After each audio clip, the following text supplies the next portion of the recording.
कश्मीर में आतंकवाद का विद्रूप चेहरा एक बार फिर सामने आया है। जम्मू और कश्मीर में परिवार के साथ छुट्टियां मनाने आए सैलानियों पर आतंकवादियों ने सिर्फ टूरिस्ट पर गोलियां नहीं बरसाई, बल्कि कश्मीर की अर्थव्यवस्था और 2.5 लाख कश्मीरियों के पेट पर सीधे हमला किया है। इस हमले के बाद अब न सिर्फ कश्मीर की आर्थिक तरक्की पर ब्रेक लगेगा, बल्कि लाखों कश्मीरियों की रोजी रोटी पर संकट पैदा हो जाएगा। पहलगाम में हुआ आतंकी हमला केवल जान माल की क्षति नहीं, बल्कि कश्मीर की आत्मा, कश्मीरियत पर सीधा हमला है। इस प्रताप ने न सिर्फ सैलानियों के भरोसे को तोड़ा है, बल्कि घाटी की आर्थिक रीढ़ कहे जाने वाले पर्यटन उद्योग को भी गहरे संकट में डाल दिया है। हर गोली जो किसी पर्यटक पर चली, उसने कश्मीर की अर्थव्यवस्था को कई साल पीछे धकेल दिया है। कश्मीर पर इस आतंकवादी घटना का क्या असर होगा, आइए जानते हैं। मंगलवार को पहलगाम में सैलानियों पर हुए आतंकवादी हमले का असर दिखना शुरू हो गया है। जिन लोगों ने कश्मीर जाने के लिए फ्लाइट की टिकट बुक कराई थी, उन्होंने धड़ाधड़ टिकट कैंसिल कराना शुरू कर दिया। इतना ही नहीं, कश्मीर में बड़े पैमाने पर होटल और कैबों की बुकिंग भी कैंसिल होने लगी है। धरती पर स्वर्ग कहे जाने वाले कश्मीर के लिए कमाई के प्रमुख स्रोतों में पर्यटन का खास स्थान है। कश्मीर का सालाना पर्यटन उद्योग 12,000 करोड़ रुपए का है।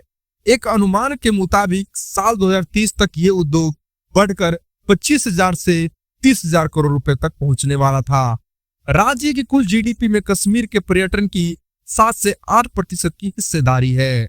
मंगलवार को सैलानियों पर हुए आतंकी हमले ने मासूम और निर्दोष लोगों की हत्या के साथ साथ इस उद्योगों के लिए भी कब्र खोद दी है। पहलगाम को भारत का स्विट्जरलैंड कहा जाता है, जहां रोजाना बड़ी संख्या में सैलानी घूमने आते हैं। ये हमला ऐसे समय में हुआ है जब गर्मी में त्रस्त लोग कश्मीर शुरू करते। ऐसे में कश्मीर में ये पूरा सीजन तहस नहस होने वाला है।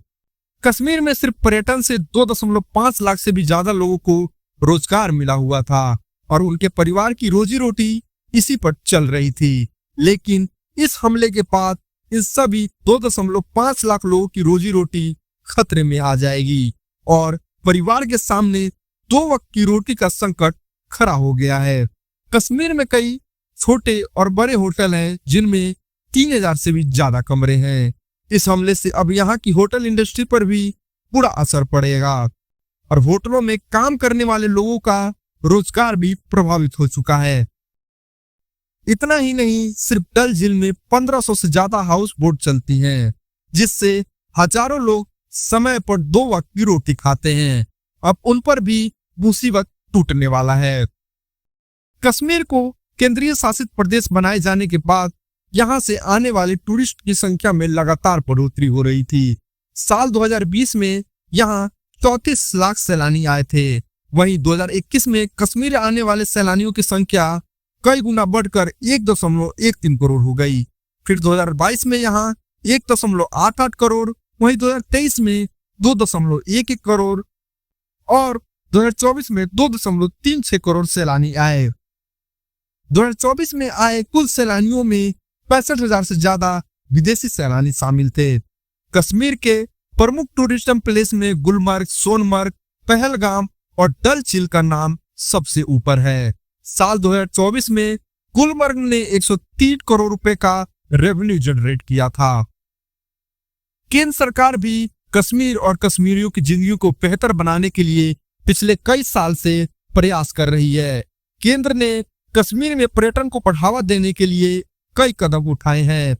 इनमें बेहतर इंफ्रा के लिए 1,000 करोड़ रुपए का बजट, बेहतर एयर कनेक्टिविटी, विदेशी सैलानियों के लिए ऑनलाइन अराइवल वीजा, 75 नए टूरिस्ट डेस्टिनेशन और 75 नए हेरिटेज साइट्स। इतना ही नहीं, कश्मीर को देश के बाकी हिस्से से डायरेक्ट कनेक्ट करने के लिए जल्द ही रेल सेवाएं भी शुरू की जाने वाली थी और इसमें वंदे भारत एक्सप्रेस का नाम भी शामिल है। कश्मीर में तेजी से विकास कर रहे पर्यटन का अंदाजा इस बात से भी लगाया जा सकता है कि यहाँ नई गाड़ियों के रजिस्ट्रेशन में लगातार तेजी से बढ़ोतरी हो रही थी।